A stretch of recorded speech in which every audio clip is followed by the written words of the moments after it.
कामों की सिद्धि में बड़ी देर लगती है, पर बुरे कामों की सिद्धि में ये बात नहीं होती। जुम्मन को भी बदला लेने का अवसर जल्द ही मिल गया। पिछले साल अलगू चौधरी बटेसर से बैलों की एक बहुत अच्छी गोई मोल लाए थे। बैल पछाही जाति के सुंदर बड़े बड़े सींगों वाले थे। महीनों तक आसपास के गांव के लोग दर्शन करते रहे। दैव योग से जुम्मन की पंचायत के एक महीने बाद इस जोड़ी का एक बैल मर गया। जुम्मन ने दोस्तों से कहा, यह दगाबाजी की सजा है। इंसान सब्र भरे ही कर जाए, पर खुदा नेक बद सब देखता है।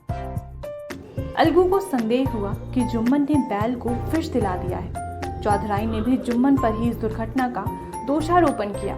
उसने कहा, जुम्मन ने कुछ कर करा दिया है। चौधराइन और करीमन में इस विषय पर एक दिन खूब ही वाद विवाद हुआ। दोनों देवियों ने शब्द बाहुल्य की नदी बहा दी। व्यंग, वक्तोक्ति, अन्योक्ति और उपमा आदि अलंकारों में बातें हुई। जुम्मन ने किसी तरह शांति स्थापित की। उन्होंने अपनी पत्नी को डांट डपट कर समझा दिया। वह उसे उस रणभूमि से हटा भी ले गए। उधर अलगू चौधरी ने समझाने बुझाने का काम अपने तर्कपूर्ण सोटे से लिया। अब अकेला बैल किस काम का? उसका जोड़ बहुत ढूंढा गया, पर ना मिला। निदान यह सलाह ठहरी कि इसे बेच डालना चाहिए। गांव में एक समझू साहू थे। वह इक्का गाड़ी हाँकते थे। गांव के गुड़ घी लाद कर मंडी ले जाते, मंडी से तेल नमक भर लाते और गांव में बेचते। इस बैल पर उनका मन लहराया। उन्होंने सोचा, यह बैल हाथ लगे तो दिन भर में बेखटके 3 खेप हों। आजकल तो एक ही खेप में लाले पड़े रहते हैं। बैल देखा, गाड़ी में दौड़ाया, पाल मोहरी की पहचान कराई, मोल तोल किया और उसे लाकर द्वार पर बांध ही लिया। 1 महीने में दाम चुकाने का वादा ठहरा। चौधरी को भी गरज थी ही, घाटे की परवाह न की। समझू साहू ने नया बैल पाया तो लगे उसे रगेदने। वह दिन में 3-3, 4-4 खेपे करने लगे।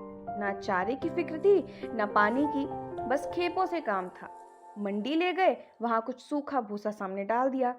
बेचारा जानवर अभी दम भी ना ले पाया था कि फिर जोत दिया। अलगू चौधरी के घर था तो चैन की बंशी बजती थी। बैलराम छठे छमा कभी बहली में जोते जाते थे। खूब उछलते कूदते और कोसों तक दौड़ने चले जाते थे। वहाँ बैलराम का रातीब था, साफ पानी, दली हुई अरहर की दाल और भूसे के साथ खली, और यही नहीं, कभी कभी घी का स्वाद भी चखने को मिल जाता था। शाम सवेरे एक आदमी खरहरे करता, पहुंचता और सहलाता था। कहाँ वह सुख चैन, कहाँ ये 8 पहर कहीं खपत। महीने भर ही में वह पिस गया। इक्के का यह जुआ देखते ही उसका लहू सूख जाता था। एक एक पग चलना दूभर था। हड्डियां निकल आई थी, पर था वह पानीदार, मार की बर्दाश्त ना थी। एक दिन चौथी खेप में साहू जी ने दूना बोझ लादा। दिन भर का थका जानवर पैर न उठते थे, पर साहू जी कोड़े फटकारने लगे। बस फिर क्या था, बैल कलेजा तोड़ कर चला। कुछ दूर दौड़ा और चाहा कि जरा दम ले लूं, पर साहू जी को जल्दी पहुंचने की फिक्र थी। अतएव उन्होंने कई कोड़े बड़ी निर्दयता से फटकारे। बैल ने एक बार फिर जोर लगाया, पर अब की बार शक्ति ने जवाब दे दिया। वह धरती पर गिर पड़ा और ऐसा गिरा कि फिर ना उठा। साहू जी ने बहुत पीटा, टांग पकड़कर खींचा, नथुनों में लकड़ी ठोंस दी, पर कहीं मृतक भी उठ सकता है। तब साहू जी को कुछ शक हुआ। उन्होंने बैल को गौर से देखा, खोल कर अलग किया और सोचने लगे कि गाड़ी कैसे घर पहुंचे। बहुत चीखे चिल्लाए, पर देहात का रास्ता बच्चों की आंख की तरह सांझ होते ही बंद हो जाता है। कोई नजर ना आया। आसपास कोई गांव भी ना था। मारे क्रोध के उन्होंने मरे हुए बैल पर और दुर्रे लगाए और कोसने लगे। अभागे, तुझे मरना ही था तो घर पहुंचकर मरता। ससुरा बीच रास्ते में ही मर रहा, अब गाड़ी कौन खींचे। इस तरह साहू जी खूब जले भुने। कई बोरे गुड़ और कई पीपे घी उन्होंने बेचे थे। 200-250 रुपए कमर में बंधे थे। इसके सिवा गाड़ी पर कई बोरे नमक भी थे, अतएव छोड़कर जा भी नहीं सकते थे। लाचार बेचारे गाड़ी पर ही लेट गए। वहीं रत जगा करने की ठान ली। चिल्लम पी, गाया, फिर हुक्का पिया। इस तरह साह जी आधी रात तक नींद को बहलाते रहे। अपनी जान में तो वो जागते ही रहे, पर पाँव फटते ही जो नींद टूटी और कमर पर हाथ रखा तो थैली गायब। घबरा कर इधर उधर देखा तो कई कनस्तर तेल भी नदारद। अफसोस में बेचारे ने सिर पीट लिया और पछाड़ खाने लगा। प्रातःकाल रोते बिलखते घर पहुंचे। सहुआइन ने जब यह बुरी सुनावनी सुनी तब पहले तो रोई, फिर अलगू चौधरी को गालियां देने लगी। निगोड़े ने ऐसा कुलच्छनी बैल दिया कि जन भर की कमाई लुट गई। इस घटना को हुए कई महीने बीत गए। अलगू जब अपने बैल के दाम मांगते तब साहू और सहुआइन दोनों ही झुल्लाते हुए कुत्ते की तरह चढ़ बैठते और अंट बंट बकने लगते। वाह वाह वाह, यहाँ तो सारे जन की कमाई लुट गई। सत्यानाश हो गया, इन्हें दामों की पड़ी है। मुर्दा बैल दिया था उस पर दाम मांगने चले हैं। आंखों में धूल झोंक दी, सत्यानाशी बैल गले बांध दिया, हमें निरा पोंगा ही समझ लिया है। हम भी बनिए के बच्चे हैं, ऐसे बुद्धू कहीं और होंगे। पहले जाकर किसी गड्ढे में मुंह धो आओ, तब दाम लेना। ना जी मानता हो तो हमारा बैल खोल ले जाओ, महीने भर के बदले 2 महीने जोत लो, और क्या लोगे। चौधरी के अशुभ चिंतकों की कमी न थी। ऐसे अवसरों पर वे भी एकत्र हो जाते और साहू जी के बराने की पुष्टि करते। परंतु 150 रुपये से इस तरह हाथ धो लेना आसान न था। एक बार वो भी गर्म पड़े।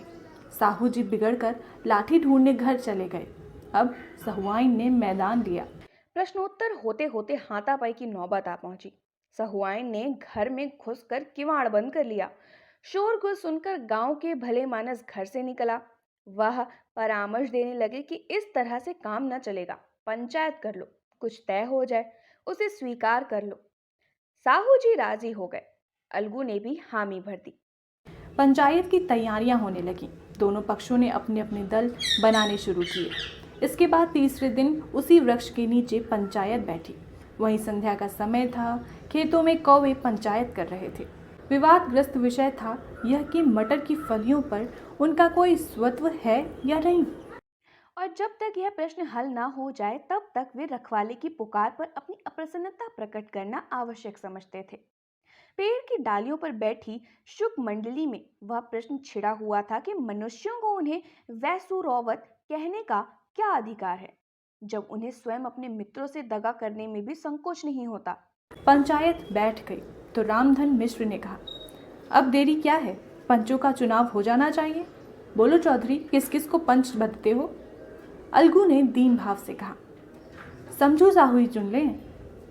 समझू खड़े हुए और कड़कर बोले, मेरी ओर से जुम्मन शेख। जुम्मन का नाम सुनते ही अलगू चौधरी का कलेजा धक धक करने लगा, मानो किसी ने अचानक थप्पड़ मार दिया हो। रामधन अलगू के मित्र थे, वो बात को ताड़ गए। पूछा, क्यों चौधरी, तुम्हें कोई उज्र तो नहीं। चौधरी ने निराश होकर कहा, नहीं, मुझे क्या उज्र होगा। अपने उत्तरदायित्व का ज्ञान बहुधा हमारे संकुचित व्यवहारों का सुधारक होता है। जब हम राह भूलकर भटकने लगते हैं तब यही ज्ञान हमारा विश्वसनीय पथ प्रदर्शक बन जाता है। पत्र संपादक अपनी शांति कुटी में बैठा हुआ कितनी धृष्टता और स्वतंत्रता के साथ अपनी प्रबल लेखनी से मंत्रिमंडल पर आक्रमण करता है, परंतु ऐसे अवसर आते हैं जब स्वयं मंत्रिमंडल में सम्मिलित होता है। मंडल के भवन में पग धरते ही उसकी लेखनी कितनी मर्मज्ञ, कितनी विचारशील, कितनी न्यायपरायण हो जाती है। इसका कारण उत्तरदायित्व का ज्ञान है। नवयुवक युवावस्था में कितना उद्दंड रहता है। माता पिता उसकी ओर से कितने चिंतित रहते हैं। वे उसे कुल कलंक समझते हैं, परंतु थोड़े ही समय में परिवार का बोझ सिर पर पड़ते ही वह अव्यवस्थित चित्त उन्मत्त युवक कितना धैर्यशील, कैसा शांतिचित हो जाता है। यह भी उत्तरदायित्व के ज्ञान का फल है। जुम्मन शेख के मन में भी सरपंच का उच्च स्थान ग्रहण करते ही अपनी जिम्मेदारी का भाव पैदा हुआ। उसने सोचा, मैं इस वक्त न्याय और धर्म के सर्वोच्च आसन पर बैठा हूँ। मेरे मुंह से इस समय जो कुछ निकलेगा वह देववाणी के सदृश है, और देववाणी में मेरे मनोविकारों का कदापि समावेश न होना चाहिए। मुझे सत्य से जौ भर भी टलना उचित नहीं। पंचों ने दोनों पक्षों से सवाल जवाब करने शुरू किए। बहुत देर तक दोनों दल अपने अपने पक्ष का समर्थन करते रहे। इस विषय में तो सब सहमत थे कि समझू को बैल का मूल्य देना चाहिए, परंतु वो महाशय इस कारण रियायत करना चाहते हैं कि बैल के मर जाने से समझू को हानि हुई। उसके प्रतिकूल दो सभ्य मूल के अतिरिक्त समझू को दंड भी देना चाहते थे, जिससे कि किसी को पशुओं के साथ ऐसी निर्दयता करने का साहस ना हो।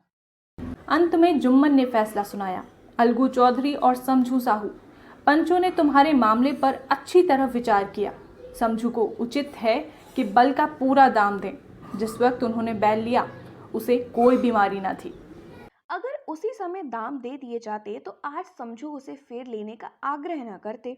बैल की मृत्यु केवल इस कारण हुई कि उससे बड़ा कठिन परिश्रम लिया गया और उसके दाने चारे का कोई प्रबंध न किया गया।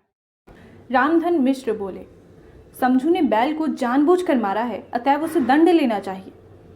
जुम्मन बोले, ये दूसरा सवाल है, हमको इससे कोई मतलब नहीं। झगड़ू साहू ने कहा, समझू के साथ कुछ रियायत होनी चाहिए। जुम्मन बोले, यह अलगू चौधरी की इच्छा पर निर्भर है।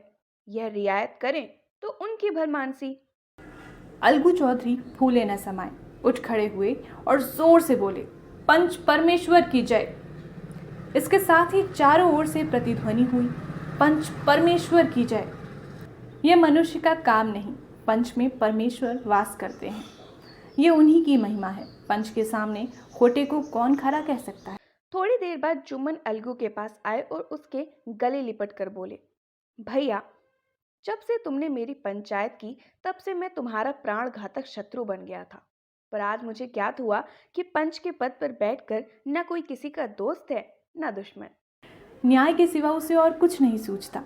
आज मुझे विश्वास हो गया कि पंच की जुबान से खुदा बोलता है। अलगू रोने लगे।